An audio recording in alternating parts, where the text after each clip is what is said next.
Awesome. Well, hello everyone and welcome to this Microsoft Teams Breakout Rooms Level 100 training. This is going to be an introductory session to Teams Breakout Rooms, how you can sort of set them up, some of the use cases for them and how they work. So I hope you're all excited for that. As a reminder, this training is being recorded and will be available on demand for 180 days. All you need to do is pop the join link back into your browser after the session and you can watch it back for up to that time period. So if you want to practice some of the things that we've shown you today after the session, I highly recommend giving that a go. You can also join this session anonymously if you log out and log back in using a private web browser if you decide to as well. And the recordings are going to be provided to your organization, also likely to be posted somewhere internally. So plenty of ways for you to watch this back and get the knowledge.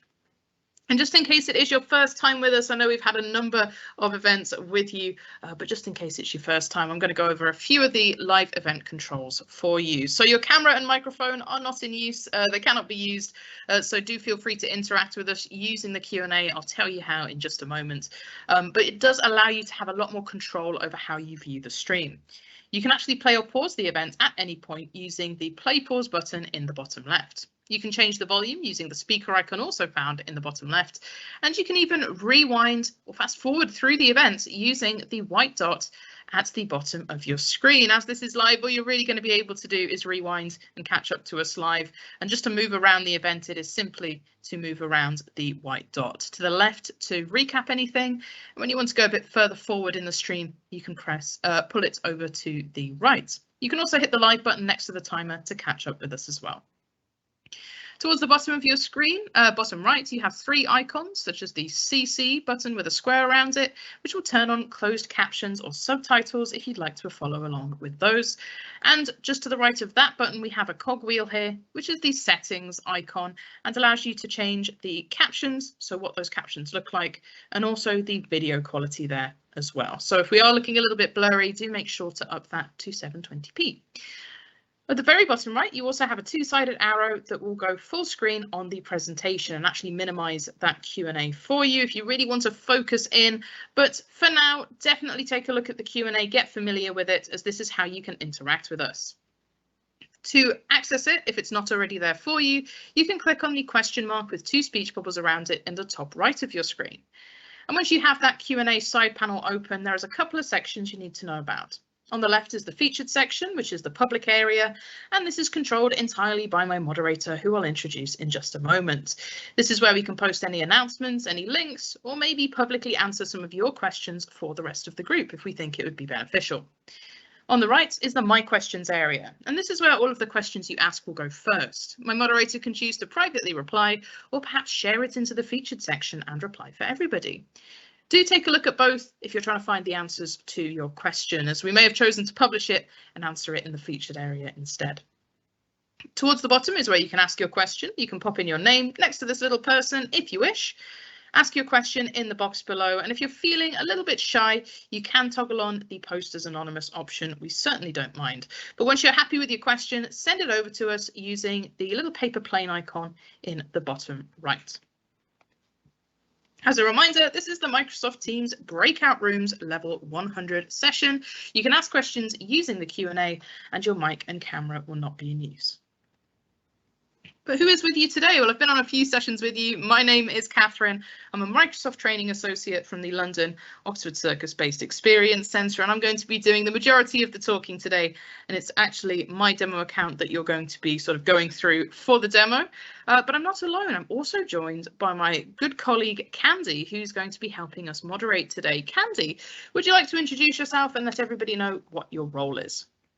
Of course, and thank you very much. Hello everyone and welcome on in. My name is Candy and my role today is the moderator, and that means I'll be in the Q&A here to answer any questions that you may have. So please do reach out throughout this session because I'll be here to help. Catherine, back to you. Thank you so much, Candy. So yeah, in good hands, please ask any questions. I'll be checking in with the Q&A a few times throughout the session if there's anything we'd like to show live on screen as well. Great, so what is our agenda for today? Well, it's all focused on Teams breakout rooms. And the first thing we're going to do is explain what a breakout room is and sort of what the roles are within those breakout rooms. Next, we're going to be creating a meeting and setting up a breakout room ourselves. Then we're going to be looking at how us as an organizer can sort of move between the rooms and just manage those particular breakout rooms. And then lastly, how we can close those rooms and bring everybody back to the main meeting. So again, it's a really useful tool if you want to sort of break people up into small groups and have a bit of discussion that way. Now, all of this is done through Microsoft Teams, and I will say if you are looking to create breakout rooms, you do need to be using the desktop application for Teams. You won't be able to create the rooms on a web version of Teams. However, if you're just joining, you will be able to be moved between the rooms. It'll make a little bit more sense later on once we get started. But Teams, of course, is that platform where we can communicate with each other in our organization, collaborate on files all over the cloud, and also, customize your Teams experience, add in all of those lovely apps and things like that. And breakout rooms are a feature built into Teams meetings on desktop. Breakout rooms allow you to split your meeting, your main meeting, into basically a lot of sub meetings to allow people to go off into their own groups, as you can see here, and start collaborating in those sections, keeping the conversation separate from the main meeting and allowing people to really brainstorm and things like that. It can also be a good opportunity for people to learn different topics, and then maybe you want to bring them back to the main meeting afterwards to allow them to share their knowledge with the rest of the group. Basically, you can use breakout rooms however you wish to, and they're quite a flexible tool in that regard. And because it is on a Teams meeting, you do get the benefits of the other features within regular Teams meetings as well, such as Together Mode to help people if they're perhaps not in the office feel a little bit closer with this lovely overlay here. You also have Microsoft Whiteboard, great for breakout rooms, allows you to collaborate and really get your ideas down. And of course, accessibility features such as live transcriptions and recording as well. So definitely lots to be diving into. And again, having all of those great meeting features available to you. And we do have a few use cases for breakout rooms. Again, they're as flexible as you want them to be, the same way that meetings can be created for whatever your needs are. Breakout rooms, same sort of thing, but it's very easy to use for discussions, perhaps breaking people into different topic groups, brainstorming as well, getting people to come up with ideas in a smaller group setting, and also learning too. So perhaps setting each breakout group a task and then getting them to report back on their findings in the main meeting. The sort of thing that you would likely do in person when you ask people to sort of go off into their own little groups, huddle around a particular table. That's kind of what breakout rooms are for in this case. And I'd actually like to move straight over into the demonstration, as again, it is much better demonstrated than simply talked about, as with most Office products. So I'm going to stop presenting and sharing my screen for the moment. So you will see your screen go blank, and then I'm just going to reshare my entire screen here as well. And while I'm here, I'm just going to check in. Candy, did we have any questions straight out of the door when it comes to breakout rooms? Thank you so much for checking in. We haven't had any new questions yet, but before we do get started, I'd like to remind everyone I'm still here in the Q&A. So if you do have any questions, you know where to find me. But Kat, back to you. Amazing, thank you so much. So here we are, I've got my Teams desktop application open. I'm not using the web version today, I am using the desktop. It's very important to be using the desktop if you are going to be creating the breakout rooms, or organizing the meeting, I should say. And here we can see I'm actually in my calendar section, which I can get to from the left-hand side. This is where you can start sort of creating your breakout rooms and creating that initial meeting that you'd want to break out into. To create a meeting, we're going to head over to the new meeting icon in the top right. And we're going to start filling out the information for the meeting we want people to join. So I'm going to pop in the title. I'm going to put STA Breakout Training. And I'm going to start adding my attendees as well. So these are the people that I want to be part of my breakout training here. So I'm going to pop Candy on, of course. And I'm actually going to invite Jordan as well. And then I think I'm also going to pop in Josie Claudia, and whoever else you want to invite, same as you would with a regular meeting. There's no real special setup to starting a breakout room enabled meeting. Just be aware that only the organizer of the meeting will be able to actually create those breakout rooms. And that's why it's important that the organizer is the one using the desktop application. As for people simply attending the meeting, so any members, they'll still be able to be moved between the different rooms. It's just that only the organizer is the one that can sort of create those and set those up. So we've got a few more people here. I'm just going to add a couple more just randomly from the people I work with. There we go. Let's pop them on. And then I can even add optional attendees if I wish to, people who I don't necessarily need to attend this meeting. So perhaps a manager or someone who is away. I know they're not able to attend, but I still want them to be able to see the conversation that we're having. And in this case, maybe I'm going to pop Rich in here as well. Now, underneath, I do have my time slot for the particular meeting here. So again, if I want to, set it for a particular time, same way as a regular meeting, I can choose from these drop-down menus here just to make sure everyone's available. Or perhaps I can even go to Scheduling Assistant up at the top. Very, very useful to allow me to see a bit of a snapshot of people's calendar for today, as I can see here, and see what they're actually busy with. So as you can see, I'm the only person that can view what I'm busy with directly. But I can see here the different blocked in areas we have for the others with us. Now, I do know that Candy's going to be available between 12 and 12:30. So we're going to pop the meeting in for that point. That does mean Josie's unavailable, but you know what? I don't think Josie really needs to join this one, and everybody else is looking free. So I'm good for that. I'm going to head back to my details area here. I can choose if it repeats or not. I could even add this to a channel. You can use breakout rooms with channel meetings as well. It is certainly possible. And then we can also add a location or pop in some details. So perhaps on my invite to this meeting, I want to say, please be prepared to join the meeting and have ideas for your preferred work groups, something like that, whatever you choose. It's also a nice idea to pop in an agenda when you're inviting people to a meeting. It tends to encourage people to actually turn up because they know what the content is. And of course, you can add in a little table here if you want to show that. So maybe I want to have intro and then presentation. And then maybe just put who's going to be doing that, for example. And so on and so forth. So you can see, again, just fleshing out that invitation as you would with a regular Teams meeting. So we've got all of that done. I can now send that meeting invite using the send button at the top right. And it's going to populate inside of my calendar. Now I can go ahead and click on this and join it straight away. I could even send the meeting link out if I want other people to join, or perhaps start having a conversation with the people in the meeting before you even begin. And I can do that just by clicking on chat with participants here. So maybe I want to say, hello, everyone. I will be joining shortly. And as you can see across the top, we have all of those lovely options that we would have in a meeting, such as files and our whiteboard. I can even join from here as well.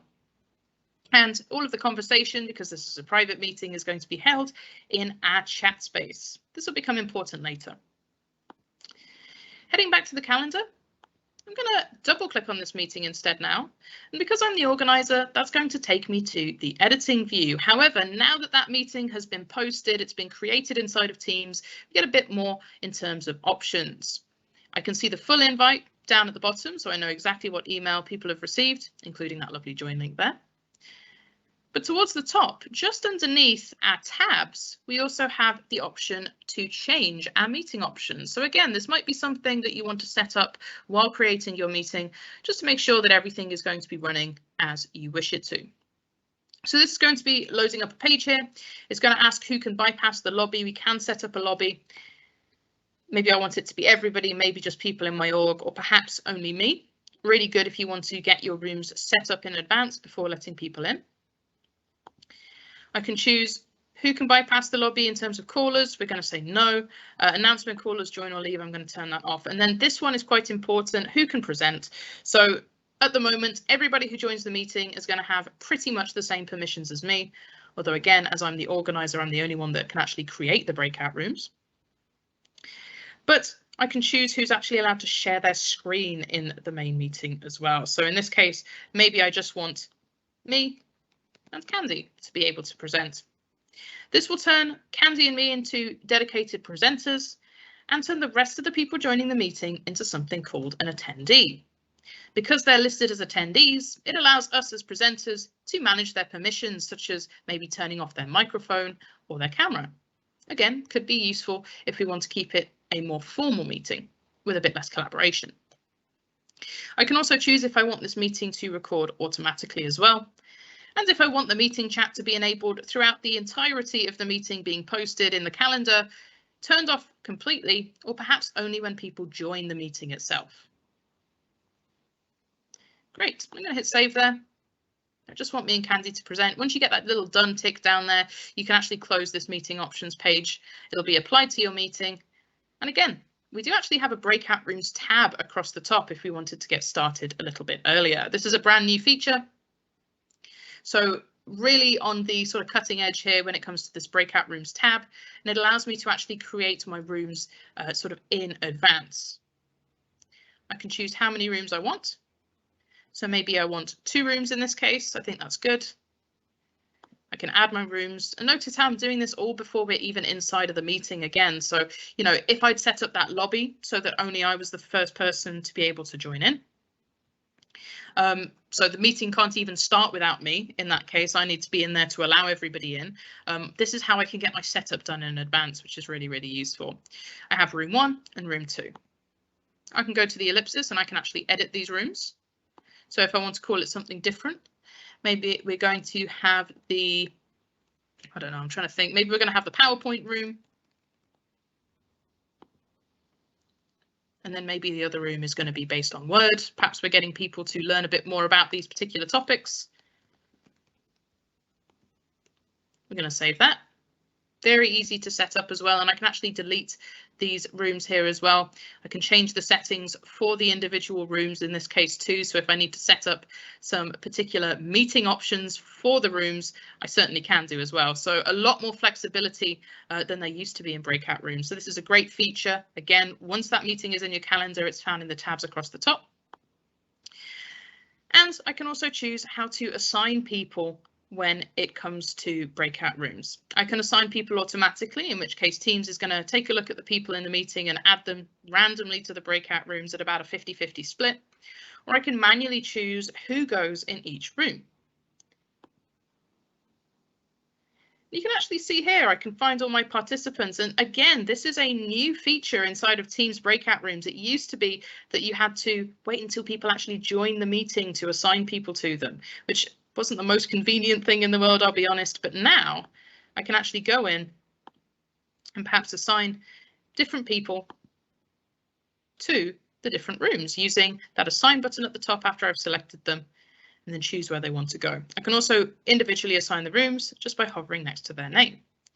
So maybe I want Candy, Claudia and Josie to be in the PowerPoint room. And then I'm going to choose, maybe I'm going to filter my rooms here by alphabetical. Makes it much easier for me to see who's unassigned. And I'm going to assign them to the Word room. Once I'm happy with it, I can choose Assign. And now they're kind of going to be assigned to those rooms. These are the meetings that they're going to be able to join once we get started, and I open up these rooms for people to work in as well. So again, really want to highlight this is a feature that has been asked for a lot in advance. So now, yes, you can assign people in advance to different breakout rooms. So again, use that tab at the top. It's going to give you the most flexibility. However, perhaps we don't want to assign people in advance. I'm actually going to delete these rooms and show you the, I would say, more ad hoc way of assigning people, creating rooms during the meeting as well. This is a more traditional way to do this, just to give you both options. So in this case, I'm going to join my meeting from the top right. I can join it from my calendar too.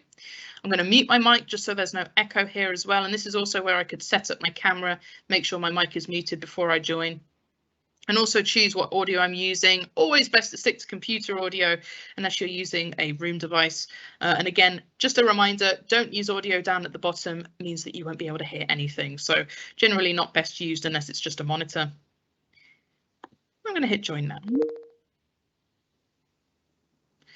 So now we're inside of that meeting that we have created, and you'll see your standard meeting controls across the top are available.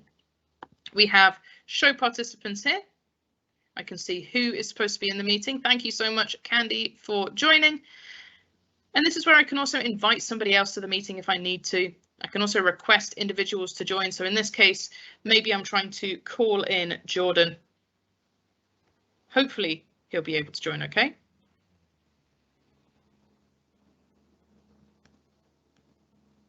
There we go. He should be on his way.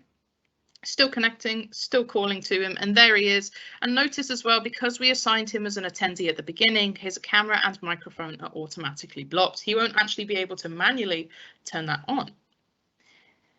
I can also invite other people, and you can see here we've been split to presenters and attendees as well, so Jordan can't share his screen either, just to highlight. And this is where I can also request other people, and if they choose not to join, that's fine as well. Now we do have a conversation area where we can start having a conversation, and this could be a great time if you want people in your breakout rooms to work on a particular topic or a particular file to actually share it out while you're in the main meeting and just establish, you know, what sorts of things are going to be going on. So maybe in this case, I want to attach a file and I'm going to tell everybody, hey, you know, work on filling this out. Just going to replace that. Work on filling this out in your rooms. There we go, and I can send that away, and now people can start working on this document while they're in the rooms. They can perhaps download it. Maybe you want to turn it into a view-only document, so people have to download a sort of a copy of it to work on individually. Certainly can do. Might save you a bit of time uploading it to the main meeting first. And I can also give instructions for what I want people to do here if I need to. This is also where I will highlight if you're planning to record your meeting as well. You can do so in the ellipsis and choose start recording. The way breakout rooms works is by creating kind of separate mini meetings, which are somewhat connected to the main meeting here. That does mean if I start a recording, and we're recording this main room and we break off into breakout rooms and other people start working in those rooms, you will need to have someone on hand to record the individual rooms as well. Think of them really much as separate meetings. So we've started our recording here. Of course, I have my standard raise hand and reaction options as well, but this is the one we're interested in. This symbol here, this breakout rooms icon, a small square within a larger square, is where while we're in the meeting, we can actually look at creating our breakout rooms here as well. And again, create rooms. I can choose the number of rooms. Looks a little different. I can choose all the way up to 50 breakout rooms. And one thing I will say is that breakout rooms are currently only supported in meetings up to 300 people. So while a Teams meeting can hold up to 1,000 people, you want to be limiting that to 300 if you're going to be using breakout rooms. It won't function with anything higher than that, so just be aware. And then I can automatically assign people to each room, or again, I can manually assign people as well. I'm going to choose automatically this time. I'm going to create my rooms. And just to see how different the process looks here.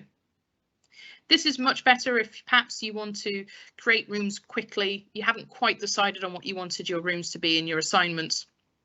And you can see here it's actually only assigned the people in the meeting itself in this particular case. I can also see the rooms in my little drop-down menu on the right, and this is kind of your breakout rooms panel here. As a reminder, as the organizer, I'm the only one that can actually do this setup and see this option. So if I was booking a meeting on behalf of Candy, and Candy wanted to use breakout rooms, I would have to, as the organizer, go in and set those up in advance. I may even have to join the meeting to actually do that, simply because Candy won't have this breakout rooms option, even though she's a co-presenter. I can also see assigned participants, and in this case, what you may notice is that while I'm in the meeting itself, I can't actually assign anybody who hasn't joined. So if Kanzi and Jordan weren't here in this meeting with me, I wouldn't be able to put them into a room. Again, it might be better to set up your rooms in advance from the calendar in this case, if you already have an idea of where everybody should go. From this menu though, this assign participants, I can also move people around. I can see a list of my participants and I can see what room they're currently in. I can then click on the drop down next to the room and either move them to unassigned or swap them into a different room perhaps. And it works the same way where we make our selection and then we just choose assign. And then once we're confirmed with it, we can choose assign down at the bottom right to actually make those changes, or we can hit cancel if we don't want to change anything at all. Now, these are some of our other options here. We've got these lovely little symbols, and this allows us to take a look at what we can do here. So I can press the plus to create another room. Our announcements button is grayed out because none of our rooms are currently open. We haven't started these room 1 and room 2 meetings. I can recreate my rooms if I need to, delete all of my rooms if I need to as well. And lastly, we do have room settings too.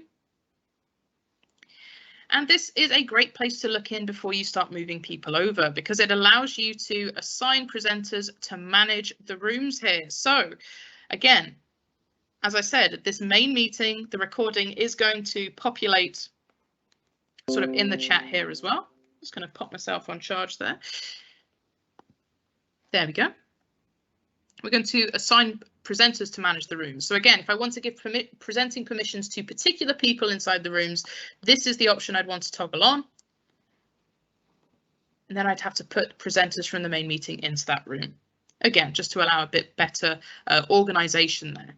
Or I can simply turn it off and have everybody be able to have the same permissions. I can also set time limits for the rooms. So if I only want the rooms to be open for 15 minutes, for example, I certainly can do. I don't need to actually manually make a note of the time and then close it myself. And you can see I can choose any variance really, 15 minutes and then any amount of hours as well. So I could have them open for even 24 hours if I needed them to be. We're going to stick to 15 minutes. And then these two are very important. This one here is automatically move people to rooms. Once we open these rooms, once we start them, if this is toggled on, automatically move people, the people who are going to be moved will get a little countdown notification at the top of their screen and they'll be put over into the new meeting space, these breakout rooms. If I'd rather have a bit more control over how people move over and when, maybe I want to, I don't know, move certain people into the breakout room one at a time, or give people the option to join the breakout room rather than force them to be moved from this meeting into the room, I might want to toggle this off. And this other one here is let people return to the main meeting. So by default, this is turned off. And that means that while those breakout rooms are open, while you're having those, that collaboration, people won't actually be able to hop into the main meeting as they wish. They'll have to wait for you to close the rooms and pull them all back in. Really good if you want to stop people sort of hopping in and hopping out again. But if I want to allow that flexibility, I can as well. Heading out of the settings area, back to the main location here. I have the list of my rooms underneath too, and I can expand these to see exactly who's in them. When I hover over the room as well, I can see the ellipses to the right side. This is where I can choose to open individual rooms, effectively starting this mini meeting, or rename the room here. So if we go what we had before, maybe this time we're going to be learning about Excel. And I'm going to rename this room, and this one's going to be all about OneNote.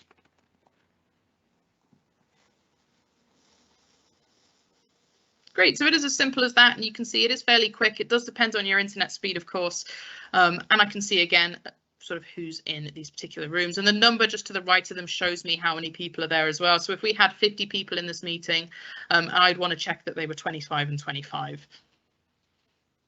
Awesome. So we've gone through assigning participants. We've gone through creating the rooms themselves. Before I open the rooms and we can actually look at how we can manage our rooms, move between them and what sort of collaboration we can do, I want to check in if we had any questions around the organization side. As you can see, it does require a little bit of setup.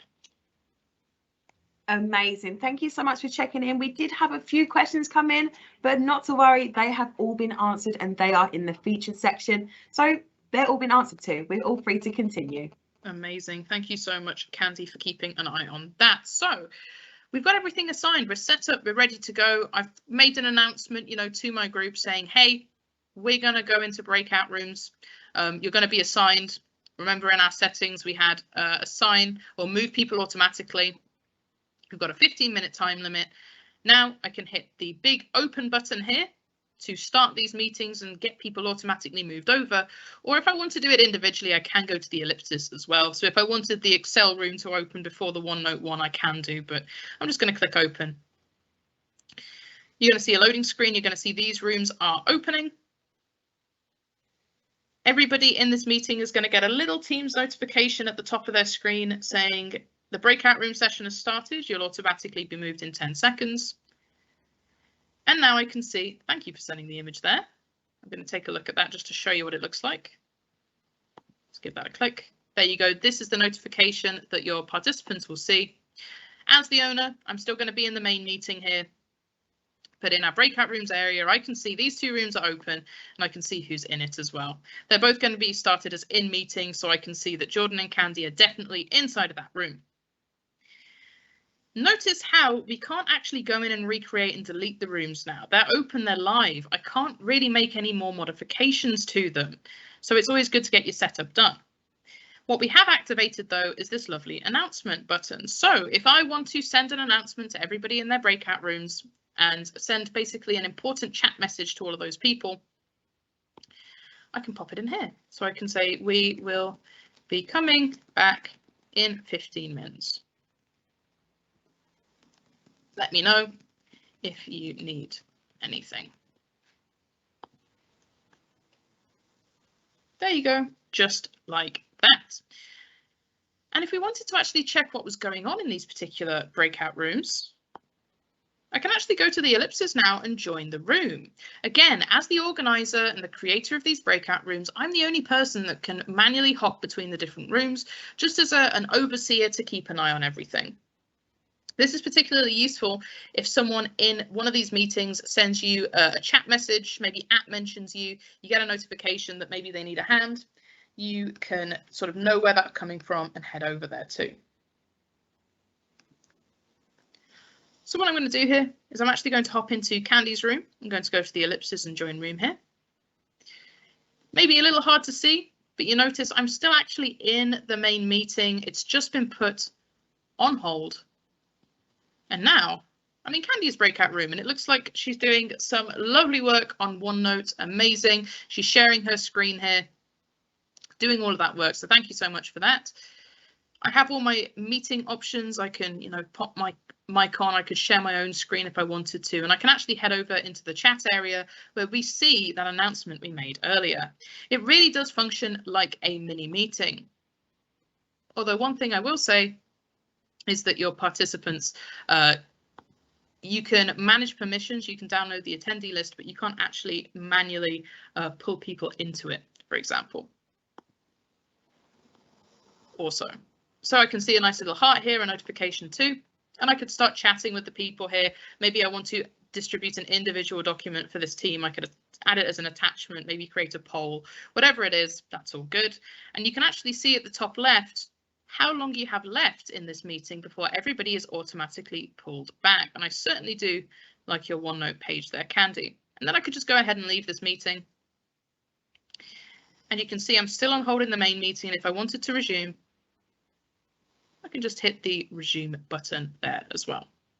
I can also see Jordan's in a meeting. So if I wanted to hop over into his room, see what he's doing, keep an eye on him, same process. Very easy for me to jump between the rooms and just check out if everything's okay. Just like that. Looks like Jordan isn't really doing too much in this particular room, so I might have to say, hey, what are you actually doing here? What's going on?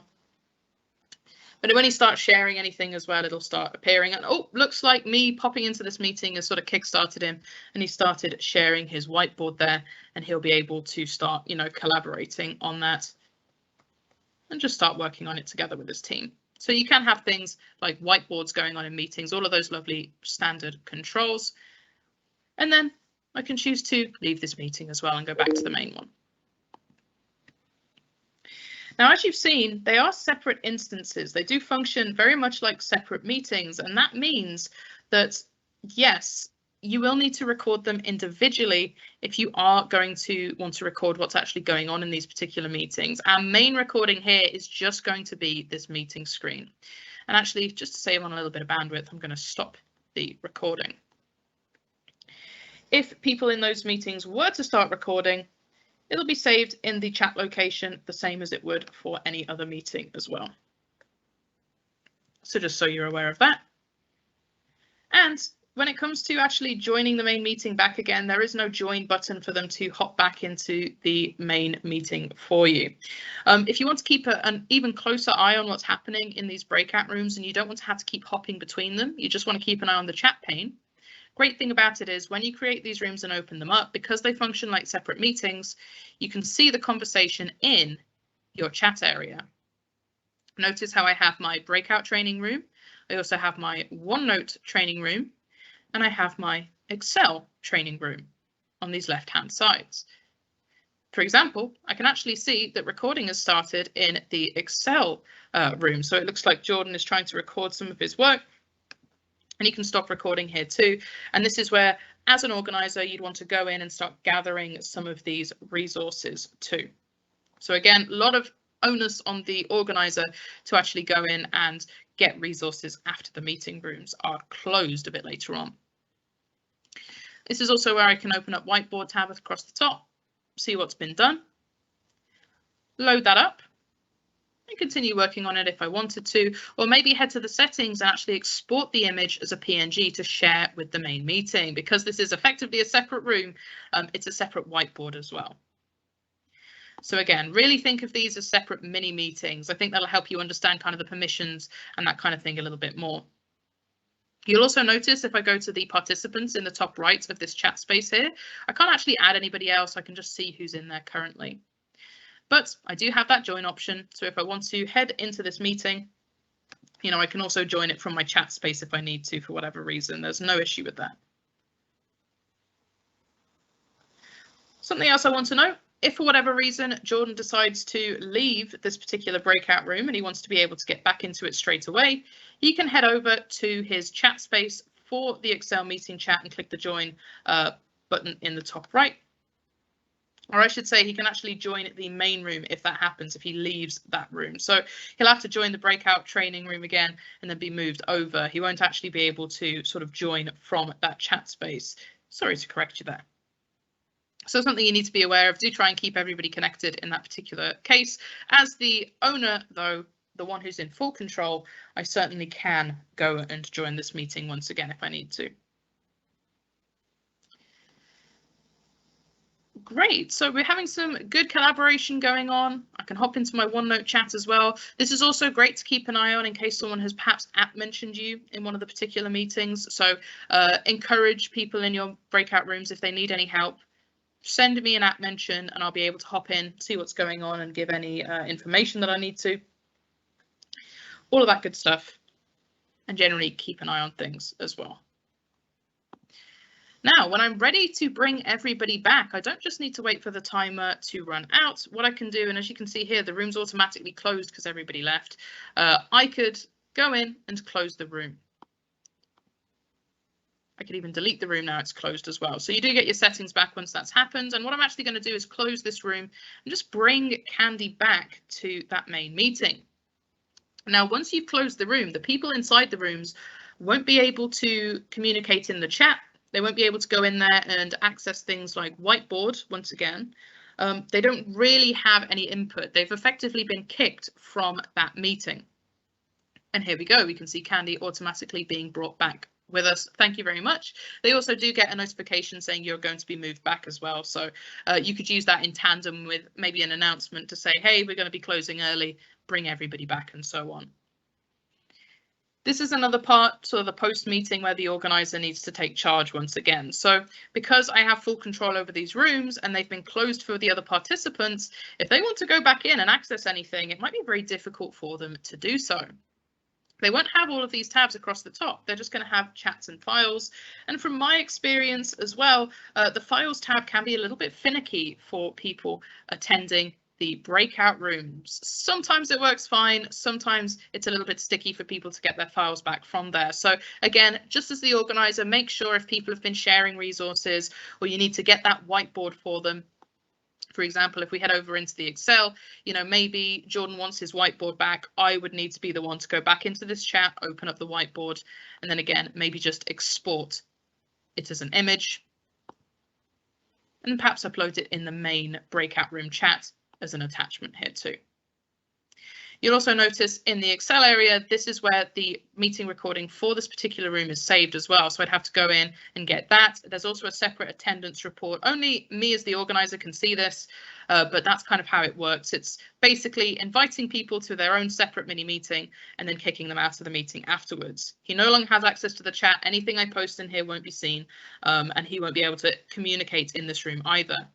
The only way that we could sort of re-get him back into that room to allow him to join again would just be to open the room once again. This will re-add everyone back into the meeting and allow people to be able to join. Of course, once I'm done with everything, I can just simply choose to leave the main meeting, or as the organizer, I can actually end the meeting as a whole as well if I wish to. Now, I know that was a fair bit of information. I'm going to check in. Candy, is there anything you'd like me to show on screen, go over again, or perhaps, you know, anything you'd like to call out? So in the Q&A, we are all good. All the questions have been answered, so we're all free to continue in that aspect. So thank you very much for checking in. No problem at all. So yeah, once we're ready, we can actually just end the meeting if we want to. There we go. And again, I can find all of my resources, all my post-meeting things inside of these chat spaces as well. If you are using a recurring meeting, it does happen. So if you want to have a recurring meeting for the main meeting, those breakout rooms and the people assigned to them will be saved. So if our breakout training was a weekly thing, we hop back into the same meeting next week, and I want to reopen all those rooms, they're still going to be there even though we finished the meeting. So you don't need to worry too much about that. Again, if you are looking to set things up in advance, highly recommend using the breakout rooms tab across the chat or meeting editing page, because from what you've seen, it gives you a lot more flexibility. The in-meeting stuff is very much for quickly adding people, removing people, that kind of thing, whereas the actual setup is probably best done before the meeting starts or during the meeting using this breakout rooms tab as well, because here I can actually assign people in advance, which again, feature that's only very recently become available and has been asked about a lot. So breakout rooms always adding new things as you go, so check out if you have access to anything new too. One little thing I will mention, you might be wondering, what about channel meetings? So if I start a channel meeting and I want to use breakout rooms in it, is it the same process? And the answer is pretty much, yeah, absolutely. So you can see I've actually created one a little bit earlier. It's been posted in the general channel for the Scottish Tech Army team. I still have access to the breakout rooms options up at the top. I can still set up breakout rooms. But one thing I'll note is that as with any channel meeting that you can see here, you can see down at the bottom, any channel meeting, any conversation that's been had in the main room will be stored as a thread underneath the meeting post. But any conversation had in the rooms, it does create a separate meeting and it'll be found in your chat. So again, just be conscious of that if you are looking to use breakouts with channel meetings. Great. I'm actually thinking we may be able to give a little bit of time back here, Candy. We've covered pretty much everything when it comes to breakout rooms. It's not the most complex topic. There are a few little things to remember here and there, especially as the organizer. But in terms of actually sort of using the program, once you get started, once you've got a little bit of practice in, it becomes very, very easy, especially again with that brilliant new breakouts tab across the top. Highly recommend making use of that to really get yourselves set up. A feature, again, that people have been crying out for, so very glad to see that it's here. Any questions, again, that you would like to read out, maybe show on screen, anything like that, Candy? All questions have been answered and all good to go. I will be posting in that feedback link as well. And why not have some time back as well? Even better. Even better. So it looks like my net is starting to drop now, so very good timing. If you do want to leave us some feedback, you know, in this last sort of 10 minutes that we have spare, absolutely fine. It is optional, so don't stress too much about it, but we'd like to know what you thought of this, and generally overall, sort of how satisfied were you with the training session? What did you think of this? Was it useful? If you thought it was absolutely terrible, you know, that would be a 1. If you thought it was amazing, that would be a 10. And I do want to highlight anything below an 8 for us, so that is a 7 or below, is considered a very bad score. So something that we would get a bit of a rap on the knuckles for. I hope that's not the case. If you thought that it was at least acceptable, you know, we did talk about breakout rooms, we'd ask for an 8 as sort of the minimum score there, and then a 9 if you thought it was good, and a 10 if you thought it was excellent. So let us know. Next, you can do a comment, or I should say, give us a score on what you thought of my presenting style, if you hated it or if you loved it, 1 to 10 respectively. And then on the content. So was the content what you were expecting? Was it helpful? If you didn't think so, give it a 1. If you thought it was great, give it a 10. Lastly, a place where you can get a bit more specific, especially if you've given us a lower score. We'd really love to know what wasn't working for you, and you can pop in the most valuable element of the session, the least valuable part of the session, and finally, any other comments that you have. I know it was quite a lot of information, a lot of tips and tricks here and there sort of thrown into that session about organising and how to do the setup. So as a reminder, there is that recording available. Do feel free to go back, pause at the areas you need to, rewind, and give it a practice. Get a few of your colleagues, maybe even in this last 10 minutes, get a few of your colleagues together and start experimenting with breakout rooms yourselves. Otherwise, I want to say thank you so much for joining us today. I do hope you found this informative and enjoy the 10 minutes back. Goodbye, everyone.